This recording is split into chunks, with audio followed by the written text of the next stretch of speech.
സത്യം പറഞ്ഞു കഴിഞ്ഞാൽ. മറ്റുള്ള സിനിമകളിലുള്ള പോലെ നിങ്ങൾ പറയുന്ന പോലെ ഞാൻ എൻ്റെയും അവൻ്റെയും കോംബോ ഈ സിനിമയിൽ വർക്ക് ചെയ്യാൻ നോക്കിയിട്ടില്ല. അങ്ങനെ ആരും പ്രതീക്ഷിക്കണ്ട. അത് അല്ലേ? സ്റ്റോറിയാണോ എന്ന് ചോദിച്ചാൽ അല്ലെന്നാണ് ഞാൻ പറയുക. ഇത് പുതിയ കാലഘട്ടത്തിൻ്റെ കഥയാണ്. ഒരു സിനിമയിലും ഒക്കെ മൊത്തത്തിലുണ്ടായൊരു മാറ്റം ഉറപ്പായിട്ടും ഈ സിനിമയിലും ഉണ്ടാവും എന്ന് തന്നെയാണ് ഞാൻ വിശ്വസിക്കുന്നത്. ഈ പറഞ്ഞ പോലെ വേറെ റോൾസ് നമ്മളുടെ അടുത്തേക്ക് വരണമെന്നുണ്ടെങ്കിൽ അതിൽ ഡയറക്ടേഴ്സിന് ഒരു കോൺഫിഡൻസ് വേണം. ഇപ്പോൾ എന്നെ വെച്ച് ഇങ്ങനത്തെ ഒരു റോള് ചെയ്താൽ അത് നന്നാവും എന്നൊരു കോൺഫിഡൻസ് കൊടുക്കുന്നതോടെ വരെ എനിക്ക് കിട്ടുന്ന എന്ത് പ്രൊജക്ട്സ് ആണോ അതിൽ ഏറ്റവും ബെസ്റ്റ് എന്നാൽ കഴിയുന്ന രീതിയിൽ ചെയ്യാന്നുള്ളതേ ഉള്ളൂ. അപ്പം അങ്ങനെ നല്ല റോൾസ് വരാൻ വേണ്ടിയിട്ട് ഞാനും വെയിറ്റിംഗ് ആണ്.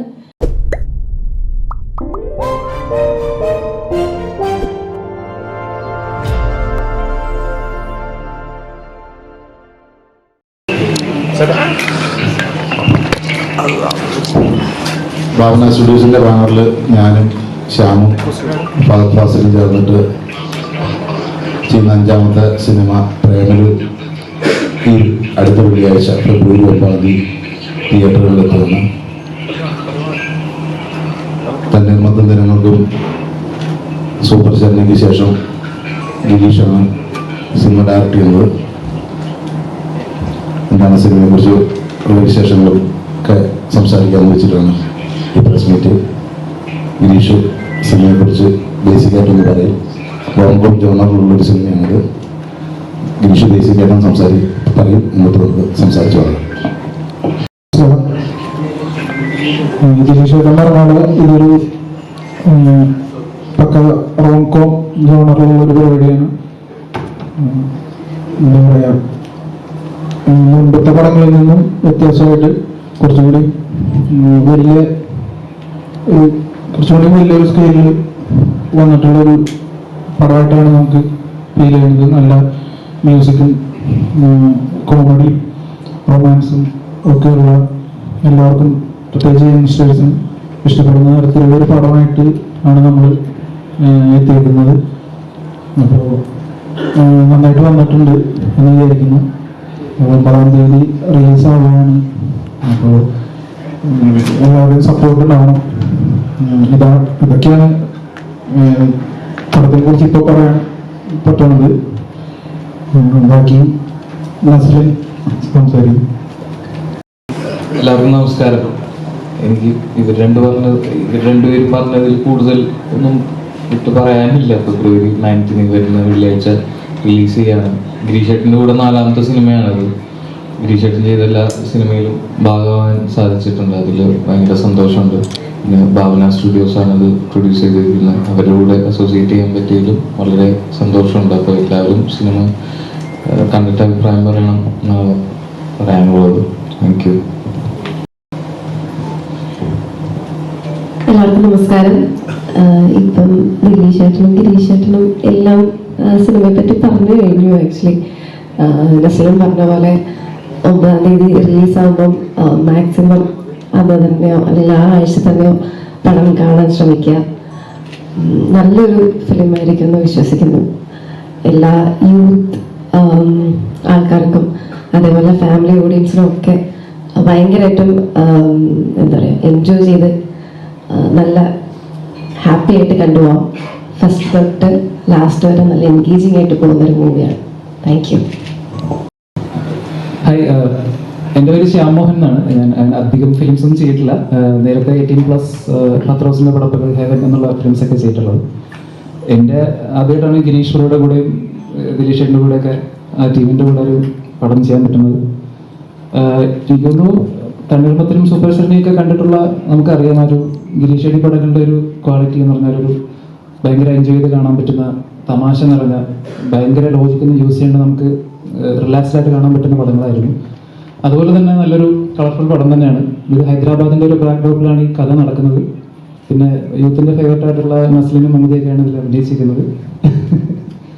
എനിക്ക് തോന്നുന്നു ഈ ഒരു വാലന്റൈൻ വീക്കിൽ എല്ലാവർക്കും കണ്ട് റിലാക്സ് ചെയ്യാൻ പറ്റുന്ന ഒരു നല്ല സിനിമയായിരിക്കും തോന്നുന്നു. കൂടുതലൊന്നും ഞാൻ പറയുന്നില്ല. ഇത്രയൊക്കെ തന്നെയാണ് പറയാനുള്ളത്. Thank you.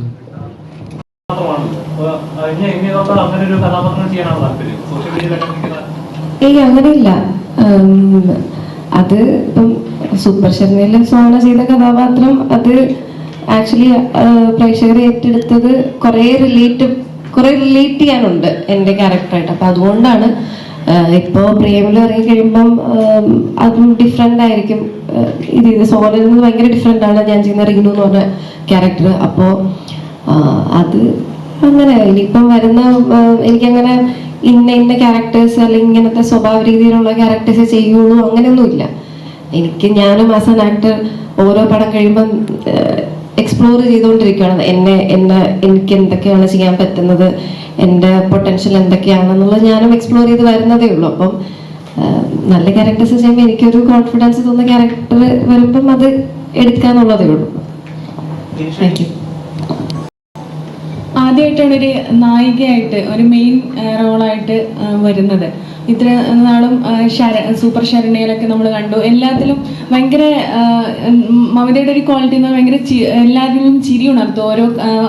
ഓരോ കഥാപാത്രങ്ങളിലും അത് ഡെലിവറി ചെയ്യുന്ന കഥാപാത്രങ്ങളിലെ ഡയലോഗ് ഡെലിവറി ആണെങ്കിലും എപ്പോഴാണ് ഇങ്ങനെയുള്ള കഥാപാത്രങ്ങളിൽ നിന്ന് മാറി ഇപ്പോൾ അനശ്വര രാജൻ ഇപ്പോൾ വേറൊരു രീതിയിലേക്ക് നേര് പോലെയുള്ള സിനിമകളിലൊക്കെ അങ്ങനെയുള്ള കഥാപാത്രങ്ങളൊക്കെ ചെയ്തു. അപ്പോൾ ഇതൊക്കെ ബ്രേക്ക് ചെയ്ത് അങ്ങനെ ഒരു കഥാപാത്രം ചെയ്യണമെന്ന് തോന്നുന്നുണ്ടോ? ഈ പ്രേമലുവിന് ശേഷം നമുക്ക് അങ്ങനെയുള്ള ക്യാരക്ടറിൽ മമതയെ കാണാൻ പറ്റും? അത് തന്നെ വളരെ സന്തോഷമുണ്ട് ഇപ്പം പറഞ്ഞതിൽ. കാരണം ഞാൻ ഓഡിയൻസിൻ്റെ ഇടയിൽ ഹാപ്പി ആക്കുന്നു എന്ന് ഒരു ഫാക്ട് പറഞ്ഞതിൽ ഭയങ്കര സന്തോഷമുണ്ട്. പിന്നെ ഈ പറഞ്ഞ പോലെ വേറെ റോൾസ് നമ്മളുടെ അടുത്തേക്ക് വരണമെന്നുണ്ടെങ്കിൽ അതിൽ ഡയറക്ടേഴ്സിന് ഒരു കോൺഫിഡൻസ് വേണം. ഇപ്പോൾ എന്നെ വെച്ച് ഇങ്ങനത്തെ ഒരു റോള് ചെയ്താൽ അത് നന്നാവും എന്നൊരു കോൺഫിഡൻസ് കൊടുക്കുന്നതോടെ അവരെ എനിക്ക് കിട്ടുന്ന എന്ത് പ്രൊജക്ട്സ് ആണോ അതിൽ ഏറ്റവും ബെസ്റ്റ് എന്നാൽ കഴിയുന്ന രീതിയിൽ ചെയ്യാന്നുള്ളതേ ഉള്ളൂ. അപ്പം അങ്ങനെ നല്ല റോൾസ് വരാൻ വേണ്ടിയിട്ട് ഞാനും വെയിറ്റിംഗ് ആണ്. അപ്പം അതിന് ഇനിയും പ്രൂവ് ചെയ്യണം എന്നുണ്ടെങ്കിൽ ഇനിയും പ്രൂവ് ചെയ്യണം. അങ്ങനെ ഈ ട്രെയിലർ ആണെങ്കിലും ട്രെൻഡിങ് ആയിരുന്നു. ഇപ്പോഴാണെങ്കിലും ഒരു 19ാമത്തെ ട്രെൻഡിങ് ആണ് യൂട്യൂബിൽ. അപ്പോൾ അതിലെല്ലാവരും പറഞ്ഞ കമന്റ് എന്ന് പറഞ്ഞാൽ നെസ്ലിനും മമിതയും മെയിനായിട്ട് വരണം എന്ന് ഒരുപാട് ആഗ്രഹിച്ചതാണ് എന്നുള്ളത്. അപ്പോൾ ഇനി തുടർന്ന് അങ്ങോട്ട് നിങ്ങൾ എന്താ പറയുക പഴയ ജോഡികളെയൊക്കെ പോലെ പണ്ട് ശോഭന ലാലേട്ടൻ അതൊക്കെ പോലെ നിങ്ങളിനി മുന്നോട്ടും അങ്ങനെ എല്ലാ സിനിമകളിലും നമുക്കിങ്ങനെ കാണാൻ പറ്റുമോ? അയ്യോ അറിയില്ല. നിങ്ങൾ പടം കണ്ടിട്ട് എങ്ങനെയാണോ അതിന്റെ റെസ്പോൺസ് അതനുസരിച്ച് വരും. ഇപ്പം ഞാനും നസ്ലിന്റെയും എൻ്റെ നസ്ലിന്റെയും കോംബോ വളരെ ആഗ്രഹിച്ചതാന്ന് പറയുമ്പം ഇതുവരെ ഞങ്ങൾ അങ്ങനെ കോമ്പിനേഷൻ ചെയ്തിട്ടില്ല. പറഞ്ഞാൽ സൂപ്പർ ശരണയില് ഞങ്ങൾ രണ്ട് ക്യാരക്ടേഴ്സ് ആയിട്ടായിരുന്നു, അങ്ങനെ കോംബോ ആയിട്ട് അങ്ങനെ വന്നിട്ടില്ല. എന്നിരുന്നാലും അങ്ങനത്തെ ഒരു കോംബോ എന്താ പറയുക പ്രേക്ഷകർ അത് ആഗ്രഹിക്കുന്നുണ്ടെന്നൊക്കെ ഈ ട്രെയിലറും ഒക്കെ ഇറങ്ങുമ്പോഴാണ് നമുക്ക് മനസ്സിലായി വരുന്നത്. അതിൽ വളരെ സന്തോഷമുണ്ട്. ഇനിയിപ്പം പടം കണ്ടിട്ട് പറയാമോ?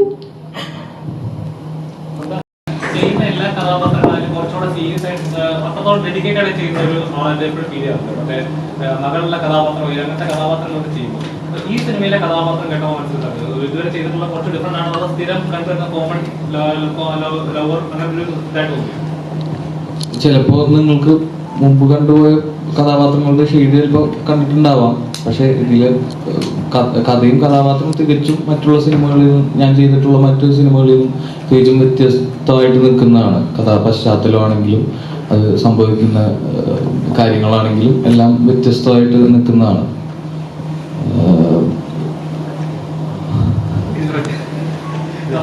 നിങ്ങളുടെ മാത്യു നെസ്ലിൻ എന്ന് പറയുന്നത് നല്ലൊരു കോംബോയാണ്. മലയാള സിനിമയിൽ നല്ലൊരു പ്രേക്ഷകർ ചിരി കൊടുക്കും, നല്ല യൂത്തിനൊക്കെ റിലേറ്റ് ചെയ്യാൻ പറ്റുന്ന നല്ലൊരു കോംബോയാണ്. അപ്പൊ ആ കോംബോയിൽ തന്നെ പിന്നെയും വരുമ്പോൾ ഇപ്പോഴും ചാടിച്ചിട്ടുണ്ട് ഇത് വിട്ടു മാറാൻ പറ്റുന്നില്ല. ഇതില് സത്യം പറഞ്ഞു കഴിഞ്ഞാൽ മാത്യു ചെയ്തിട്ടുണ്ട്. പക്ഷെ ഞങ്ങളുടെ ഒരു കോംബോ ഇതിൽ വർക്ക് ചെയ്യാൻ നോക്കിയിട്ടില്ല. സത്യം പറഞ്ഞു കഴിഞ്ഞാൽ മറ്റുള്ള സിനിമകളെ പോലെ സിനിമകളിലുള്ള പോലെ നിങ്ങൾ പറയുന്ന പോലെ ഞാൻ എന്റെയും അവന്റെയും കോംബോ ഈ സിനിമയിൽ വർക്ക് ചെയ്യാൻ നോക്കിയിട്ടില്ല. അങ്ങനെ ആരും പ്രതീക്ഷിക്കണ്ട. അത് അല്ലേ കോളേജിൽ വർക്കിംഗ് സ്റ്റേജ് അതായത് കമ്പനിയിലൊക്കെ വർക്ക് ചെയ്യുന്ന പോലെ ഒരു പാറ്റേൺ ചെയ്ത് കോംബോയിൽ തന്നെ കണ്ടിന്യൂ ചെയ്യാനാണ് താല്പര്യം? അല്ല, പാറ്റേൺ മനഃപൂർവ്വം ഉണ്ടായതല്ല കേട്ടോ. ഇപ്പൊ പറയുമ്പോൾ അങ്ങനത്തെ ഒരു പാറ്റേൺ ഉണ്ട് വരുന്നുണ്ട്. അപ്പോൾ അങ്ങനെ നേരത്തെ ചിന്തിച്ചിട്ട് അങ്ങനെ പാറ്റേൺ പിടിച്ചതോ ഇനി ഈ കോംബോ തുടരണോ അങ്ങനെയൊന്നല്ല. എനിക്ക് ഇവരുമായിട്ട് വർക്ക് ചെയ്യാൻ ഇഷ്ടമാണ്. എന്ന് കരുതി എല്ലാ പടങ്ങളും ഇവരുമായിട്ട് ചെയ്യുമെന്നോ അങ്ങനെ ഒന്നും ചിന്തിച്ചിട്ടില്ല. നമ്മൾ ഈ പടം ചെയ്യുമ്പോൾ അത് എന്റർടൈനർ ആവുക, അത് ആൾക്കാർക്ക് ഇഷ്ടപ്പെടുക എന്ന് മാത്രമേ ചിന്തിക്കാറുള്ളൂ. അത് അതിൽ പ്രീവിയസ് വർക്കുകളായിട്ട് റിസംബ്ലൻസ് വരുമോ, ശരിയാണ്, എല്ലാ ഇതുകൾക്കും റിസംബ്ലൻസ് വരാതിരിക്കും. പ്രീവിയസ് വർക്ക് പോലെ ആയിരിക്കില്ല എന്തായാലും ഈ വർക്ക്. ഇതിന് അതിൻ്റെതായിട്ടുള്ള മെറിറ്റുകൾ ഉണ്ടാവും. അപ്പോൾ ഈ പാറ്റേൺ അങ്ങനെ വന്നു പോയതാണ്. നമ്മൾ അങ്ങനെ ബോധപൂർവം അങ്ങനെ പിടിച്ചിട്ടുള്ളതല്ല. ബ്രേക്ക് ചെയ്യാൻ അല്ല ഞാൻ ശ്രമിക്കാറ്. അതായത് എനിക്ക് ഇഷ്ടപ്പെടുന്ന ഒരു, ഇപ്പോൾ ദിലീഷേട്ടൻ പറഞ്ഞ പോലെ കോൺഫിഡൻ്റ് ആയിട്ടുള്ളൊരു സാധനം ചെയ്യാനാണ് ഞാൻ ശ്രമിക്കുന്നത്. ഇപ്പോൾ ബ്രേക്ക് ചെയ്യാൻ ശ്രമിച്ച എത്രത്തോളം അത് ബ്രേക്ക് ആവുമെന്നൊന്നും എനിക്കറിയില്ല. അത് അങ്ങനെ പ്രൂവ് ചെയ്യുന്നതിനേക്കാളും കുറച്ചും കൂടി ആൾക്കാർക്ക് ഇഷ്ടപ്പെടുക, ആൾക്കാർ എൻജോയ് ചെയ്യുക, ആൾക്കാർ തിയേറ്ററിൽ നിന്ന് ഇറങ്ങുമ്പോൾ ഹാപ്പി ആയിട്ടിരിക്കുക. എന്നെ ഞാൻ ബ്രേക്ക് ചെയ്യണതിനേക്കാളും അതായിരിക്കുമെന്ന് എനിക്ക് തോന്നിയിട്ടുണ്ട്. അല്ല, ബ്രേക്ക് ചെയ്യില്ല എന്നല്ല, പക്ഷെ ആ ബ്രേക്ക് ചെയ്യാൻ പറഞ്ഞത് എനിക്ക് ഇഷ്ടപ്പെടണം, അത് ചെയ്താൽ നല്ലതായിരിക്കണമെന്ന് എനിക്ക് തോന്നണം. അല്ലാതെ ബ്രേക്ക് ചെയ്യാൻ വേണ്ടിയിട്ട് ബ്രേക്ക് ചെയ്ത് അബദ്ധം ആയിപ്പോണ്ടാണ്. ശരി, ചെയ്തിട്ടുണ്ട്. കുമ്പളങ്ങി നൈറ്റ്സ്, തങ്കം, അതുപോലുള്ള ഒരുപാട് മൂവീസ് ചെയ്തിട്ടുണ്ട്.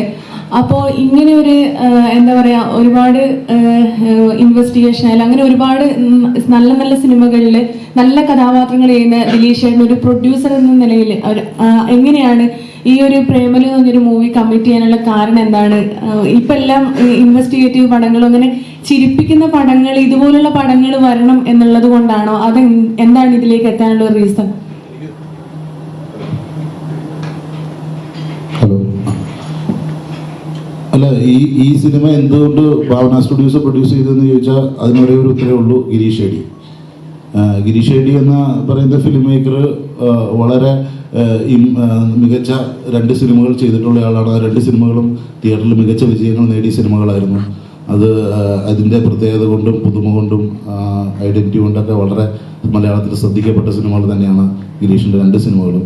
അപ്പോൾ അത്രയും പ്രൂവ് ചെയ്തിട്ടുള്ളൊരു ഡയറക്ടർ എന്ന നിലയിൽ അദ്ദേഹത്തിൻ്റെ കൂടെ വർക്ക് ചെയ്യുക എന്നുള്ളത് മാത്രമേ ഉള്ളൂ ഞങ്ങളുടെ ഒരു ഇതുണ്ടായിരുന്നുള്ളൂ. അത് ഗിരീഷിന് എനിക്ക് തോന്നുന്നു തണ്ണീർമത്തൻ കഴിഞ്ഞ ഒരു സമയം മുതൽ തന്നെ നമ്മളൊരു സിനിമയ്ക്ക് വേണ്ടി ഗിരീഷുമായിട്ട് സംസാരിക്കുന്നുണ്ടായിരുന്നു. അത് സംഭവിച്ചപ്പോഴാന്നേ ഉള്ളൂ.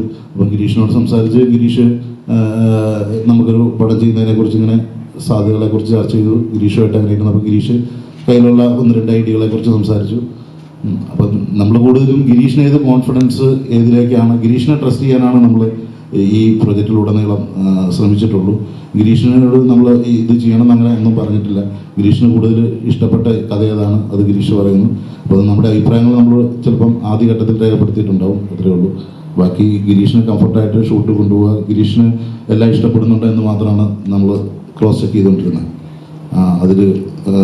അതിൽ എനിക്ക് 100% വിശ്വാസമുണ്ട്.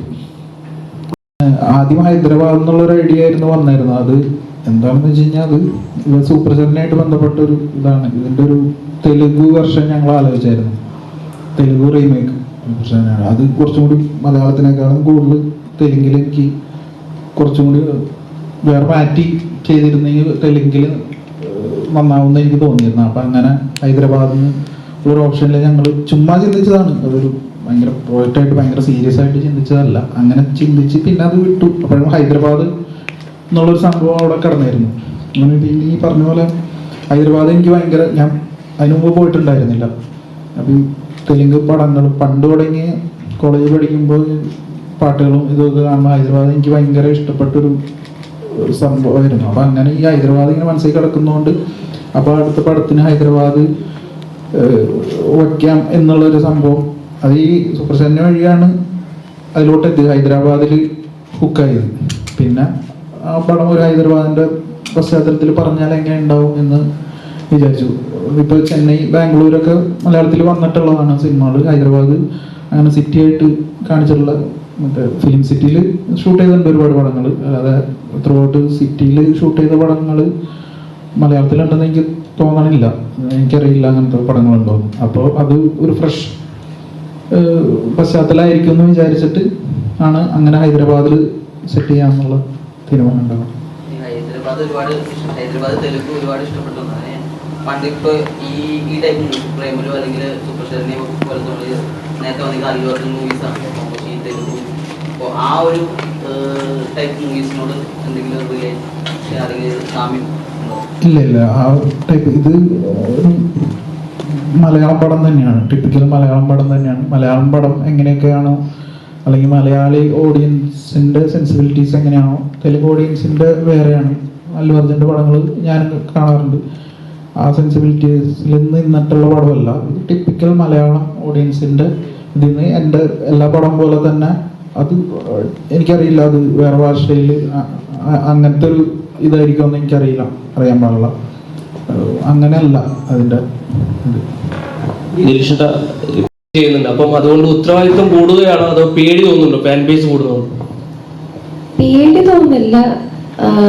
ഈ പറഞ്ഞ കാര്യത്തിൽ എനിക്ക് ഭയങ്കര സന്തോഷമുണ്ട്. കാരണം ഞാൻ എന്താ പറയാ, ഞാൻ പറഞ്ഞിട്ടൊന്നും അല്ല അവർ ചെയ്യുന്നത്. അപ്പൊ അവരെനിക്ക് വേണ്ടിയിട്ട് പഠിക്കുന്ന സ്റ്റുഡൻസ് ഒക്കെ ഉണ്ട് അതിനകത്ത്. അപ്പോൾ അവർ എക്സാമിന്റെ ഇടയ്ക്കൊക്കെ ഇരുന്ന് എഡിറ്റ് ചെയ്ത് കട്ട് ചെയ്ത് ഇടുന്ന പോർഷൻസ് ആണ്. അവർ അത്രയും സപ്പോർട്ടീവ് ആണ് എന്നെ. അപ്പോൾ അതിൽ ഭയങ്കര സന്തോഷമുണ്ട്. അപ്പൊ ഈ പറഞ്ഞ പോലെ റെസ്പോൺസിബിൾ കുറച്ചുകൂടെ ആവുമെന്ന് എനിക്ക് തോന്നുന്നു. കുറച്ചുകൂടെ റെസ്പോൺസിബിലിറ്റി നമുക്ക് വരും. കാരണം അങ്ങനത്തെ കുറച്ച് പേര് നമുക്ക് വേണ്ടിയിട്ട് വെയിറ്റ് ചെയ്യുന്നുണ്ട്. നമ്മുടെ അടുത്ത പടങ്ങൾ എന്താണെന്നറിയാൻ, നമ്മളുടെ അടുത്ത മൂവ്മെന്റ് എന്താണെന്നറിയാൻ ഒക്കെ വെയിറ്റ് ചെയ്യുന്നുണ്ട്. അപ്പം അവർക്ക് വേണ്ടിയിട്ട് നല്ല പ്രോജക്ട്സ് ഇനിയും ചെയ്യണം, അവരെ കുറച്ചുകൂടെയും എന്താ പറയാ, അവരെ സന്തോഷിപ്പിക്കണം എന്ന് തോന്നാറുണ്ട്. ഈ പടത്തിന് എന്താണ് ഹൈദരാബാദ് ഈ സിനിമയിലെ ട്രെയിലർ നോക്കുമ്പോൾ തന്നെ ആദ്യം ഒരു കഥാപാത്രം അത് നമ്മുടെ ഫ്രണ്ട് ക്യാമ്പിൽ ആരെങ്കിലും ഉണ്ടാവും ഇങ്ങനെ റിലേറ്റ് ചെയ്യാൻ പറ്റുന്ന അല്ല അത്ര പെർഫെക്റ്റ് ആയിട്ട് തോന്നിക്കുന്ന ഒരു കഥാപാത്രം. അപ്പം ഈ കഥാപാത്രം ഫസ്റ്റ് നമുക്ക് ട്രെയിനിങ് കിട്ടുന്ന ഒരു കഥാപാത്രമാണ് ഇങ്ങനെ ഫീൽ ചെയ്തു. ഞാൻ ഒരുവിധം എല്ലാ പരിപാടിയും ചെയ്തിട്ടുണ്ട്. വെബ് സീരീസ് ആയിട്ടുണ്ട്, ചാനലിൽ ആങ്കറിങ് ചെയ്തിട്ടുണ്ട്, സ്മ്യൂൾ ചെയ്തിട്ടുണ്ട്, ഡബ് സ്മാഷ് ചെയ്തിട്ടുണ്ട്, ഇങ്ങനെ ഒരുപാട് പരിപാടി ചെയ്തിട്ടുണ്ട്. ഈ പറഞ്ഞ പൊന്മുട്ട എന്ന് പറയുന്ന ഒരു യൂട്യൂബ് ചാനലിലൂടെ ആയിരുന്നു കുറച്ചുകൂടെ ആൾക്കാർ സീരിയസ് ആയിട്ട് കാണാൻ തുടങ്ങി. എന്നോട് ആൾക്കാർ പെർഫോമൻസ് കൊള്ളാമെന്ന് പറഞ്ഞു തുടങ്ങിയത് പൊന്മുട്ട കണ്ടിട്ടാണ്. അപ്പോൾ ഇത് തന്നെ ഗിരീഷ് ബ്രോ തന്നെയാണ് വിളിച്ചത്. ഇങ്ങനൊരു പടം ഉണ്ട്, ഒരു ക്യാരക്ടർ ഉണ്ട്, ഓഡീഷൻ ചെയ്യാൻ പറ്റുമെന്ന് ചോദിച്ചു. ഓഡീഷൻ ചെയ്തു. ഓഡീഷൻ ചെയ്യുമ്പോഴും എനിക്ക് ക്യാരക്ടർ എത്ര വലുതാണെന്നോ അതിൻ്റെ ഇമ്പോർട്ടൻസ് എന്താണെന്നൊന്നും അറിയില്ലായിരുന്നു. ഞാൻ ജസ്റ്റ് ചെയ്തു, പോയി. പുള്ളി എന്നെ വിളിച്ച് പറഞ്ഞു ഞങ്ങളുടെ സൈഡിൽ നിന്ന് ഓക്കെയാണ്, ഇനി ഭാവന സ്റ്റുഡിയോസും കൂടെ അവർ പ്രൊഡക്ഷൻ ആയതുകൊണ്ട് അവരും കൂടെ ഓക്കെ പറയണം എന്ന് പറഞ്ഞു. പിന്നെ പുള്ളി എന്നെ വിളിച്ചിട്ട് പറഞ്ഞു അവർ ഓക്കെയാണ് എന്ന് പറഞ്ഞു. ക്യാരക്ടർ ശരിക്കും പറഞ്ഞാൽ ഈ സെറ്റ് ഭയങ്കര കംഫർട്ടബിൾ ആയിരുന്നു. അപ്പോൾ നമ്മൾ വെബ് സീരീസ് ഒക്കെ ഷൂട്ട് ചെയ്യുന്ന സമയത്ത് എത്രത്തോളം കംഫർട്ടബിൾ ആയിരുന്നു അതുപോലൊരു സെറ്റാണ് ഇപ്പോൾ ഗിരീഷ് ബ്രോയുടെ സെറ്റ് എന്ന് പറയുന്നത്. അപ്പോൾ നമ്മളവിടെ പോയി കൊണ്ടു നിർത്തി വരട്ടുകയോ നിങ്ങളെന്തെങ്കിലും ചെയ്ത് അങ്ങനെ ഒന്നുമില്ല. നമ്മളൊരു ഹൈദരാബാദിലായിരുന്നു 1 മാസം ഷൂട്ട്. ഒരു വെക്കേഷൻ പോയൊരു ഫീൽ തന്നെയായിരുന്നു. അത്രയും നമ്മളെല്ലാവരും ഇപ്പം ഞങ്ങളുടെ താമസമാണെങ്കിൽ പോലും നസ്ലിൻ, ഞാൻ, സംഗീത്, മമിത, മീനാക്ഷി, അഖില വെള്ളം നമ്മളെല്ലാവരും ഒരു അപ്പാർട്ട്മെന്റിലാണ് താമസിച്ചിരുന്നത്. അപ്പോൾ ആ ഒരു ഫാമിലി ഒരു എൻവയോൺമെന്റ് അവിടെ ഉണ്ടായിരുന്നു. ഷൂട്ടിലാണെങ്കിലും അങ്ങനെ തന്നെയാണ്. അപ്പോൾ നമുക്ക് എന്തെങ്കിലും ഇംപ്രവൈസ് ചെയ്യണമെങ്കിലും ചോദിച്ചു കഴിഞ്ഞാൽ ഓക്കെ ആണെങ്കിൽ ഗിരീഷ് ബ്രോ പറയുക ചെയ്തോളാം, അത് കൊള്ളാം. അല്ലെങ്കിൽ നമ്മൾ സ്പോട്ടിൽ എന്തെങ്കിലും ചെയ്തു കഴിഞ്ഞാൽ പുള്ളി ചിരിക്കും. അപ്പൊ നമുക്കറിയാം പുള്ളിക്ക് അത് ഇഷ്ടപ്പെട്ടു. പുള്ളിയുടെ ഭയങ്കരമായിട്ട് ചിരിക്കുന്ന ഒരാളാണ്. ഇപ്പൊ ഈ ഇന്റർവ്യൂവിൽ എന്തുകൊണ്ട് ചിരിക്കുന്നില്ല മനസ്സിലാവുന്നില്ല. അപ്പോ പിന്നെ എനിക്ക് ദിലീഷ് ഏട്ടനെ ശരിക്കും പറഞ്ഞാൽ ഇന്നാണ് ഞാൻ മര്യാദയ്ക്കൊന്ന് സംസാരിക്കുന്നത്. എനിക്ക് പുള്ളി ഭയങ്കര പേടിയാണ്, കാണുമ്പോൾ ഒരു പേടിയുണ്ട്, എന്താണെന്ന് എനിക്കറിയില്ല. ഇന്നത് മാറി. ശ്യാമേട്ടനായിട്ടാണ് കൂടുതൽ സംസാരിച്ചിട്ടുള്ളത്. പണ്ട് എൻ്റെ ഇൻസ്റ്റാഗ്രാമിലെ വീഡിയോസ് ഒക്കെ കണ്ടിട്ട് ശ്യാമേട്ടൻ എനിക്ക് മെസ്സേജ് ഒക്കെ അയച്ചിട്ടുണ്ടായിരുന്നു. അപ്പോൾ ശ്യാമേട്ടനും കുറച്ച് ദിവസം അവിടെ ലൊക്കേഷനിലൊക്കെ വന്നിട്ടുണ്ടായിരുന്നു. അപ്പോൾ പുള്ളിയായിട്ട് കുറച്ചുകൂടെ ഒരു റാപ്പോ ഉണ്ട്. ഇപ്പൊ പിന്നെ എല്ലാവരുമായിട്ട് ഒരു ഐസ് ബ്രേക്ക് ആയെന്ന് തോന്നുന്നു ദിലീഷ് ഏട്ടനായിട്ടൊക്കെ. അപ്പൊ ഈ ആദ്യമുള്ള ക്യാരക്ടർ എനിക്ക് റിലേറ്റ് ചെയ്യാൻ പറ്റുന്ന, ഞാനൊരു കോർപ്പറേറ്റ് ആയിരുന്നു ഒരു 5 വർഷത്തോളം. ഞാൻ ബോംബെയിലായിരുന്നു, ഞാൻ സിറ്റി ബാങ്കിൽ വർക്ക് ചെയ്തിട്ടുണ്ടായിരുന്നു. അതുകൊണ്ട് ഇവരുടെ ഒരു മാനറിസവും ഒരു സോഫിസ്റ്റിക്കേഷൻ പരിപാടികളാണ് എന്നോട് പിടിക്കാൻ പറഞ്ഞത് ഗിരീഷ് ബ്രോ. ഞാൻ ഒരു നാടൻ മലയാളം മീഡിയം സ്കൂളിൽ പഠിച്ചൊരു നാടൻ ആളാണ്. പക്ഷെ എനിക്ക് ആ ഒരു അവരുടെ മാനറിസവും കാര്യങ്ങളൊക്കെ കുറേയൊക്കെ അത് കാരണം എനിക്ക് ചെയ്യാൻ പറ്റുന്നുണ്ടായിരുന്നു. ബാക്കി പിന്നെ ഗിരീഷ് ബ്രോ പറഞ്ഞു തരും ഒരുപാട് സംഭവങ്ങൾ. എനിക്കത് വിത്ത് ആക്ഷൻ എനിക്ക് പറഞ്ഞു തന്നിട്ടുണ്ടായിരുന്നു. എടാ ഇത് ഇങ്ങനെ കൈ കാണിച്ചിട്ട് ഇങ്ങനെ പറഞ്ഞു നന്നായിരിക്കും. അപ്പൊ അത് കാരണം കംഫർട്ടബിൾ ആയി ചെയ്യാൻ പറ്റി. പക്ഷെ എനിക്ക് പേഴ്സണലി എനിക്ക് അങ്ങനെ ഭയങ്കരമായിട്ട് റിലേറ്റ് ചെയ്യാൻ പറ്റുന്ന ഒരു ക്യാരക്ടർ അല്ല ഈ ആദ്യം എന്ന് പറയുന്നത്. ഞാൻ അങ്ങനെ അല്ല ആക്ച്വലി. അപ്പോൾ ഇവരുടെയൊക്കെ ഒരു സപ്പോർട്ട് കൊണ്ട് തന്നെയാണ് അത് എനിക്ക് ചെയ്യാൻ പറ്റിയത്. ഇന്നത്തെ യുവതലമുറയ്ക്ക് ഒരു ചർച്ചയും സ്നേഹവും തിയേറ്ററിലേക്ക് ഇപ്പൊ പറഞ്ഞ പോലെ കയറി ചെല്ലണം, സിനിമ കാണണം എന്ന് ആഗ്രഹിക്കുന്ന രീതിയിലുള്ള പടമായിരിക്കും.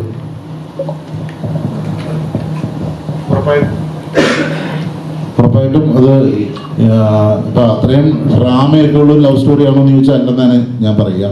ഇത് പുതിയ കാലഘട്ടത്തിൻ്റെ കഥയാണ്. ഒരു ഒരു ഒരു സിനിമയിലൊക്കെ മൊത്തത്തിലുണ്ടായ ഒരു മാറ്റം ഉറപ്പായിട്ടും ഈ സിനിമയിലും ഉണ്ടാവും എന്ന് തന്നെയാണ് ഞാൻ വിശ്വസിക്കുന്നത്. ഉറപ്പായിട്ടും ഒരു അങ്ങനത്തെ യങ്സ്റ്റേഴ്സിൻ്റെ ഒരു ട്രെൻഡ് സെറ്ററായി മാറും എന്ന് തന്നെയാണ് ഞങ്ങളുടെ വിശ്വാസം. ഇവർ ചെയ്യുന്നത് അതോ എഴുത്തിരി സമയത്ത് തന്നെ ഇവർ രണ്ടുപേരും തന്നെയായിരുന്നു കാസ്റ്റ്? അല്ല, അത് ദിലീഷ് ചേട്ടൻ ആദ്യം എന്നോടൊരു അഭിപ്രായം ചോദിച്ചതാണ്.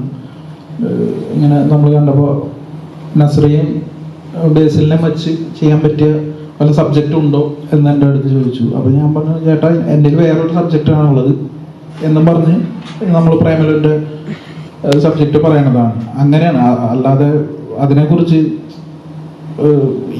ഈ പടത്തിനെ നസ്രിയും ബേസിൽ അങ്ങനെയല്ലായിരുന്നു. ഗിരീഷിൻ്റെ സിനിമകളൊക്കെ കണ്ടപ്പോൾ ഞാൻ പേഴ്സണലി എനിക്ക് ഒരു താല്പര്യം തോന്നിയിരുന്നു. ഗിരീഷ് ഒരു കുറച്ചും കൂടെ ഒരു എന്താ പറയുക, സ്കൂൾ ലൈഫ് അല്ലെങ്കിൽ ഒരു പഠിക്കുന്ന ഒരു കാലഘട്ടം കഴിഞ്ഞിട്ടുള്ള ഒരു കഥ ഗിരീഷ് പറഞ്ഞു കഴിഞ്ഞാൽ ഇങ്ങനെ ഉണ്ടാവും എന്നുള്ളൊരു കൗതുകം എനിക്കുണ്ടായിരുന്നു. ഗിരീഷിൻ്റെ ക്യാരക്ടേഴ്സിനെ കാണുമ്പോൾ ബേസിൽ നസ്രിയൊക്കെ ചെയ്യാൻ പറ്റുന്ന ക്യാരക്ടേഴ്സ്, നല്ല ക്യാരക്ടേഴ്സ് ഉണ്ടാക്കാൻ സാധ്യത ഉണ്ടാവും എന്നൊക്കെ കരുതി അങ്ങനെ ഒരു വെറുതെ ഒരു പരിപാടിക്ക് ഒരു തുടക്കത്തിൽ എന്ന രീതിയിൽ ഞാൻ അങ്ങനെ ചോദിച്ചു എന്ന് മാത്രമേ ഉള്ളൂ. ഇങ്ങനത്തെ ആ കൈൻഡ് ഒരു സ്റ്റോറി. അപ്പം ഗിരീഷ് പറഞ്ഞിങ്ങനെ അതല്ല, നമുക്ക് എൻ്റെ കയ്യിൽ വേറൊരു പരിപാടി ഇങ്ങനെ ഇരിപ്പുണ്ട്, പക്ഷെ അത് അവർക്ക് പറ്റുന്നതാണോ തോന്നുന്നില്ല എന്ന് പറഞ്ഞിട്ട് ഗിരീഷ് ഇപ്പോൾ ഐഡിയ പറഞ്ഞു. അപ്പം ഒന്നാതെങ്കിൽ അത് ഓക്കെ, ഐഡിയ ഗിരീഷിന് കോൺഫിഡൻസ് ഉള്ള ഒരു സിനിമ ചെയ്യുക എന്നുള്ളതുണ്ടായിരുന്നുള്ളൂ. ഐഡിയ ഞങ്ങൾക്ക് കോൺഫിഡൻ്റ് ആയിരുന്നു. നസലിൻ്റെയും മമതയുടെയും കാസ്റ്റിങ്ങിലും 100% കോൺഫിഡൻ്റ് ആയിരുന്നു. എനിക്ക് തോന്നുന്ന ഈ സമയത്ത് അങ്ങനെ തിയേറ്ററിലേക്ക് ആളെ കൊണ്ടുവരാൻ പറ്റുന്ന കാസ്റ്റ് തന്നെയാണ് അവരുടേത് എന്ന് തന്നെയാണ് നമ്മൾ വിശ്വസിക്കുന്നത്. അപ്പൊ നമ്മളിപ്പോ കാണുന്ന ഫ്രണ്ട് ലൈൻ ആക്ടേഴ്സ് ആയിട്ടുള്ള ഇപ്പൊ ലാലേട്ടൻ, മമ്മൂക്ക, ദുൽഖർ, ഇവരൊന്നും നമ്മൾ കുറെ കാലമായിട്ട് സാധാരണക്കാരുടെ ഇടയിലുള്ള തമാശകളും കൗണ്ടറുകളും ഒക്കെ പറയുന്ന കഥാപാത്രങ്ങളായിട്ട് കണ്ടിട്ടുമില്ല. ഈവൻ ഫഹദിനെ പോലും അങ്ങനെ കണ്ടിട്ടില്ല ഭാവന സ്റ്റുഡിയോസിന്റെ അപ്പൊ ഈ അടുത്തൊന്നും. അപ്പൊ അങ്ങനെ ഒരു സിനിമ കുറച്ചൊരു വലിയ സ്റ്റാർസിനെ വെച്ചുകൊണ്ട്, എന്നാൽ ഇപ്പൊ ഈ കറുകറ്റി ഭാഗത്തൊക്കെ ഉള്ള ചെറുപ്പക്കാരെ പോലെ അല്ലെങ്കിൽ അവരുടെ ജീവിതങ്ങളെ പോലെ അങ്ങനെ സിനിമകൾ മനസ്സിൽ പ്ലാൻ ഉണ്ടോ? ആഗ്രഹമുണ്ട് എനിക്ക്. നമ്മൾ അതിനെക്കുറിച്ച് ചിന്തിച്ചിട്ടുണ്ട് സത്യം പറഞ്ഞാൽ. അപ്പോൾ അങ്ങനത്തെ ഒരു പ്രോജക്റ്റ് വരുമ്പോൾ അങ്ങനെ ചെയ്യാനും ഒക്കെ ഇഷ്ടമുണ്ട്. എനിക്ക് ശബ്ദമൊന്നുമില്ല അങ്ങനെ ചെയ്യണം പറ്റുമെന്ന് വെച്ചിട്ടില്ല അവരുടെ അടുത്ത്. അവിടെ ഈ പറഞ്ഞല്ലേ, നമുക്ക് ഇഷ്ടപ്പെടുന്നതുകൊണ്ടാണ് അത് ചെയ്യുന്നത്, അല്ലാതെ വേറെ ഇതുകളൊന്നുമില്ല. ഇങ്ങനെ പറഞ്ഞ പോലെ എല്ലാ ആക്ടേഴ്സും നമുക്ക് ഓരോ ആക്ടേഴ്സിനും ഓരോ ട്രൈറ്റുകളും ഓക്കെ ആണല്ലോ, നമുക്ക് അതെല്ലാം ഇഷ്ടമാണ്. അപ്പോൾ അതിനനുസരിച്ചുള്ളൊരു പ്രോജക്റ്റ് വരുമ്പോൾ എനിക്ക് ചെയ്യാൻ ഭയങ്കര താല്പര്യമാണ്. എനിക്കൊരിക്കലും അങ്ങനത്തെ ഒരു താല്പര്യക്കുറവോ ഒന്നുള്ള ഇതുകളല്ല. അത് വൈകാതെ തന്നെ വരും എന്ന് തന്നെയാണ് നമ്മൾ പ്രതീക്ഷിക്കുന്നത്. അങ്ങനെ ഒരു നടൻ്റെ ഒരു നടിയുടെ പേര് പറയാൻ പറ്റുമോ? അങ്ങനെ ഇപ്പോൾ എനിക്ക് ടോവിനോ, നിവിൻ, അവരൊക്കെ വെച്ച് അത് നമ്മൾ പ്രോജക്റ്റുകൾ ഇങ്ങനെ ആലോചിക്കാറുണ്ട്. അപ്പോൾ അത് സ്ക്രിപ്റ്റും പരിപാടികളൊക്കെ ആയി കഴിഞ്ഞിട്ട് അവരെ സമീപിക്കുക, അങ്ങനെയൊക്കെയുള്ളൊരു ഇതുകളുണ്ട്.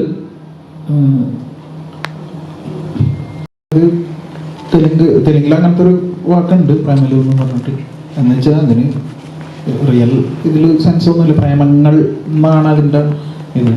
പക്ഷെ മലയാളികൾ കണ്ടു തുടങ്ങി ലൂ വെച്ച് പറഞ്ഞു കഴിഞ്ഞാൽ തെലുങ്കാവും എന്നുള്ളൊരു ഇതിലാണല്ലോ തെലുങ്കിനെ നമ്മൾ അങ്ങനെയാണല്ലോ കാണുന്നത്. ഞാൻ അങ്ങനെയല്ല കണ്ടായിരുന്നേ സത്യം. അപ്പോൾ അങ്ങനെ വന്ന ആൾക്കാർക്ക് അങ്ങനെ ഒരു ഹൈദരാബാദ് ടച്ച് കൊടുക്കാം എന്ന് കരുതിയിട്ട് വന്നൊരു പേരാണ് പ്രേമലു.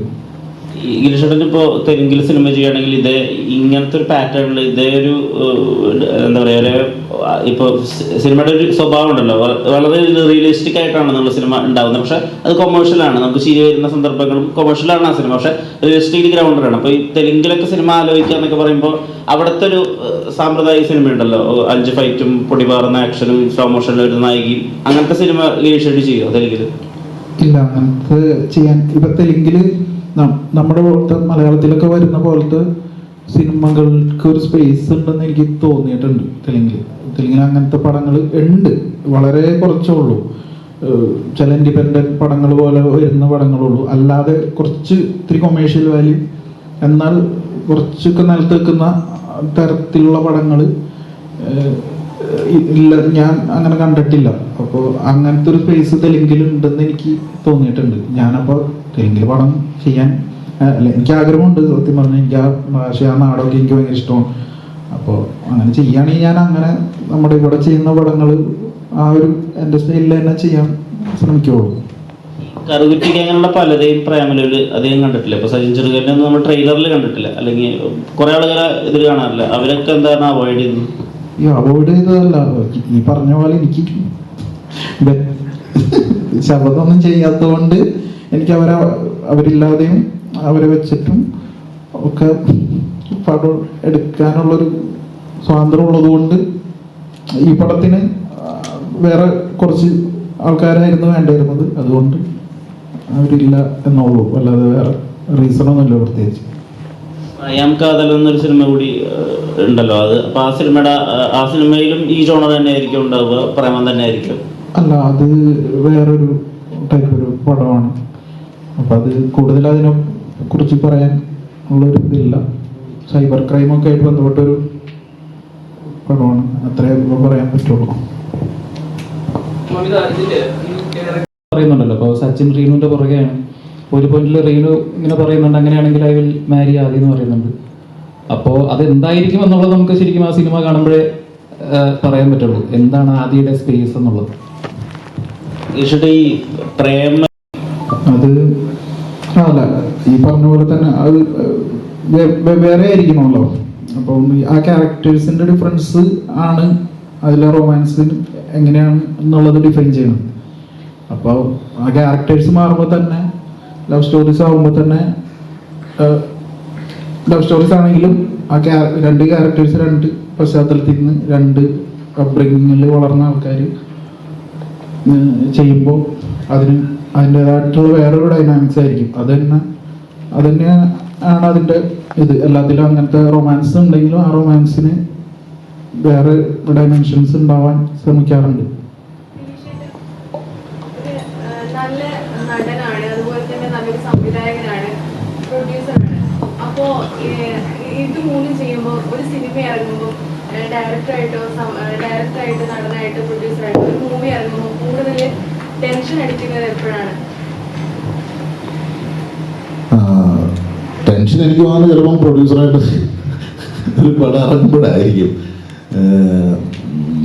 അല്ല, എനിക്ക് പ്രൊഡ്യൂസർ ആക്ടറായിട്ട് ഒരു സിനിമ ഇറങ്ങുമ്പോൾ എനിക്ക് തോന്നുന്നില്ല അത്ര കമ്പാരിറ്റീവ്ലി എപ്പോഴായാലും കുറച്ചും കൂടെ ഇതായിരിക്കും. പക്ഷെ പ്രൊഡ്യൂസറായിട്ടും ഡയറക്ടറായിട്ടും ഉറപ്പായിട്ടും ടെൻഷൻ ഉണ്ടെന്ന് തന്നെയാണ് തോന്നുന്നത്. ഡയറക്ടർ എന്ന നിലയിൽ ഒരു നമ്മൾ വേറെ തരം ടെൻഷനായിരിക്കും നമുക്കുണ്ടാവുക. പക്ഷെ പ്രൊഡ്യൂസർ എന്ന രീതിയിൽ അത് വേറൊരു ടെൻഷനാണ് ഉണ്ടാവുക, കുറച്ചും കൂടെ നമ്മൾ ഉത്തരവാദിത്തങ്ങൾ വേറെ ആയിരിക്കും എന്നാണ് എനിക്ക് തോന്നുന്നത്.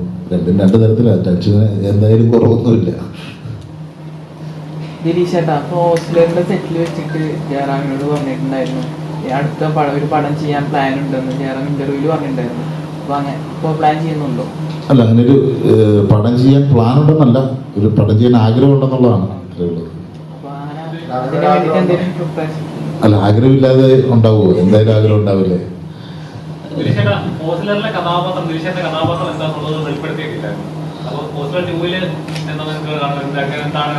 എന്താണെന്ന് ഇതിന് എന്നോട് വെളിപ്പെടുത്തിയിട്ടില്ല. എല്ലാം ഉണ്ട്, അതിനൊരു പരിപാടി ഉണ്ടായിരുന്നു. അപ്പൊ അത് അങ്ങനത്തെ ചില സസ്പെൻസുകൾക്കായിട്ട് പുള്ളി വെച്ചിരിക്കുന്നതാണ്. ദിനേശേട്ടാ, ഇപ്പോൾ തങ്കത്തിന് ശേഷം ശ്യാം പുഷ്കരൻ എവിടെയാണെന്ന് എല്ലാവരും അന്വേഷിക്കുന്നു. അപ്പോൾ നമ്മൾ അറിയുന്നത് അദ്ദേഹം ഇങ്ങനെ ഫഹദിലേക്ക് വെച്ചൊരു മാസ് സിനിമ എഴുതുന്നു എന്നൊക്കെ പറഞ്ഞിട്ടുള്ള വാർത്തകളുണ്ട്. ഷാറുഖ് ഖാന് വേണ്ടി സിനിമ എഴുതുന്നു എന്ന് പറയുന്നുണ്ട്. ശരിക്കും ശ്യാം പുഷ്കരൻ എവിടെയാണ്? ശ്യാം പുഷ്കരൻ എനിക്ക് ഡയറക്റ്റ് ചെയ്യാൻ വേണ്ടി ഒരു സ്ക്രിപ്റ്റ് എഴുതിക്കൊണ്ടിരിക്കുകയാണ്. ആരായിരിക്കും ഇപ്പൊ നായകൻ? അത് തീരുമാനമായിട്ടില്ല. എന്തായിരിക്കും തോന്നുന്നത്? അല്ല, അത് ഒന്നും പറയാറായിട്ടില്ല. അതൊരു വഴിയെ വരാം. എന്തായാലും താമസിക്കാതെ തന്നെ ഞങ്ങളുടെ ഒരു പടം ഉണ്ടാവും. ശ്യാം, ഇപ്പോൾ ഈ ഒരു സിനിമയുടെ ട്രെയിലറൊക്കെ കാണുമ്പോഴേ നമുക്ക് മനസ്സിലാവുന്നത് വളരെ പെർഫെക്റ്റ് ആയിട്ടുള്ള ഒരു മാന്യനായിട്ടുള്ള ഒരാൾ എന്നൊക്കെയാണ് നമുക്ക് തോന്നുന്നത്. അപ്പോൾ അങ്ങനെ നമ്മൾ എപ്പോഴാണ് സംഭവിക്കുന്നത്? അത് എഴുത്തിൽ തന്നെ ഉണ്ടായിരുന്നത്, അത് സ്പോട്ടിൽ വന്നതാണ്? അത് എഴുതിയതാണ്. അതെനിക്ക് എൻ്റെ ലൈഫ് സംഭവിച്ചിട്ടുള്ള ഒരു കാര്യത്തിൽ നിന്ന് വന്നതാണ്. അതന്ന് നമ്മുടെ മനസ്സിലിങ്ങനെ കിടക്കും. അത് കഴിഞ്ഞ് അത് എഴുതുമ്പോൾ അത് അങ്ങനെ വന്നു പോയി. ഈ പ്രേമം അന്ധന്മാര് മാത്രമല്ല മണ്ടന്മാരാക്കും എന്ന് പറയുന്ന ഡയലോഗും റിയൽ ലൈഫ് ഇൻസ്പയർഡ് ആണോ? അല്ല അത് എഴുതിയപ്പോ വന്നതാണ്. മാറിയിട്ടുണ്ട്. അപ്പൊ ഈ കംപ്ലീറ്റ്ലി വേറൊരു ജോണറിൽ ഒരു ആക്ഷൻ സിനിമയോ അല്ലെങ്കിൽ ഈ പറഞ്ഞ ഹൈ ഇന്റൻസ് ആയിട്ടുള്ള ഒരു സിനിമയൊക്കെ കുരുതിയിലായിട്ട് ഷെയ്ഡ്സ് കണ്ടിട്ടുണ്ട്. അങ്ങനെ മൊത്തത്തിൽ മാറുന്ന റോളുകൾ വരുന്നുണ്ടോ? അങ്ങനെ മനസ്സിൽ പ്ലാൻ ഉണ്ടോ? ഹലോ, എനിക്കും ഈ കൈൻഡ് ഓഫ് റോളുകൾ മാത്രം ചെയ്തു പോകണം എന്നുള്ളൊരു വാശിയോ അല്ലെങ്കിൽ അങ്ങനെ മനസ്സിൽ അങ്ങനെ ഒന്നുമില്ല. എനിക്കും ഇതേപോലെ നല്ല കഥാപാത്രങ്ങൾ വരികയാണ്, അത് എനിക്കും അതിലെന്തെങ്കിലും ചെയ്യാൻ പറ്റുന്ന തരത്തിലുള്ള സബ്ജക്റ്റുകൾ വരികയാണെന്നുണ്ടെങ്കിൽ ഉറപ്പായിട്ടും ഞാൻ ഇനി വരുന്ന സബ്ജക്റ്റുകളാണെങ്കിലും കുറച്ചും കൂടി ഡിഫറെൻ്റ് ആയിട്ടുള്ളതാണ് ക്യാരക്ടേഴ്സ് ഇതുവരെ ചെയ്തതിൽ നിന്നും. അപ്പോൾ ഞാനും വെയിറ്റിംഗ് ആണ് അതിന് വേണ്ടിയിട്ട്. ചെയ്ത കഥാപാത്രം നോക്കുകയാണെങ്കിൽ നമുക്ക് റിലേറ്റ് ചെയ്യാൻ പറ്റുന്ന നമ്മുടെ കണ്ടിട്ടുള്ള കഥാപാത്രം, പക്ഷെ ശരിക്കും ലിസ്റ്റിലേക്കാണ് ഭയങ്കര സീരിയസ് ആയിട്ട് നല്ല ഭയങ്കര ഓവർ മെച്ചുവേർഡ് ആയിട്ട് തോന്നുന്നത്. ഇത് മെച്യൂരിറ്റി ഒന്നുമല്ല, പേടിച്ചിട്ടാണ് ഇരിക്കുന്നത്. ഇത് തോക്ക് വെച്ചേക്കുന്ന പോലെയല്ല ക്യാമറ ഇങ്ങനെ വന്നിരിക്കുമ്പോ. ഇന്റർവ്യൂസ് ഒക്കെ ആണെങ്കിലും താങ്കളൊക്കെ പറഞ്ഞത് അങ്ങനെ ഇരിക്കുന്ന അങ്ങനെ ഒരാളായിട്ട് ഫീൽ ചെയ്യാറുണ്ട്. സോഷ്യൽ മീഡിയയിലായാലും അങ്ങനെ ഭയങ്കര സീരിയസ് ആയിട്ട് ഇരിക്കുന്ന ഒരാളായിട്ട് ഫീൽ ചെയ്യാറുണ്ട്. ശരിക്കും അങ്ങനെ ആണോ? ഇന്റർവ്യൂസ് ഒക്കെ ആയാലും ഇങ്ങനെ മറുപടി പറയത്തുള്ളൂ അങ്ങനെ ഒരു ഇതുപോലെ അല്ല, ഇതിപ്പോ പടത്തിൽ അത് ചെയ്യുന്നത് ആ ക്യാരക്ടർ അങ്ങനെ ആയതുകൊണ്ടാണ്, ആ സിറ്റുവേഷനിൽ അങ്ങനെ ബിഹേവ് ചെയ്യുന്നത്. ഇപ്പൊ ഗിരീഷ് ഏട്ടന്റെ പടങ്ങളിലാണെങ്കിലും ഈ സിനിമയിലാണെങ്കിലും ആ ക്യാരക്ടറാണ് അത് അവിടെ ബിഹേവ് ചെയ്യുന്നത്. അപ്പം ഞാൻ റിയൽ ലൈഫിൽ ഇങ്ങനെ സത്യം പറഞ്ഞാൽ ഞാൻ പേടിച്ചിരിക്കുകയാണ്. അത് ഇങ്ങനെയാണ് പൊതുവെ. ഗിരീഷേട്ട ഇപ്പോൾ ഒരുപാട് വർഷങ്ങളായിട്ട് തന്നെയുള്ള ഒരു വാചകമായിരുന്നു, എനിക്ക് നിനക്ക് എന്നേക്കാൾ നല്ല പെണ്ണിനെ കിട്ടും എന്നുള്ളത്. അല്ല, ഇതിന് പ്രത്യേകിച്ച് ഞങ്ങളൊന്നും അങ്ങനത്തെ ഒരു ആശയാണ്.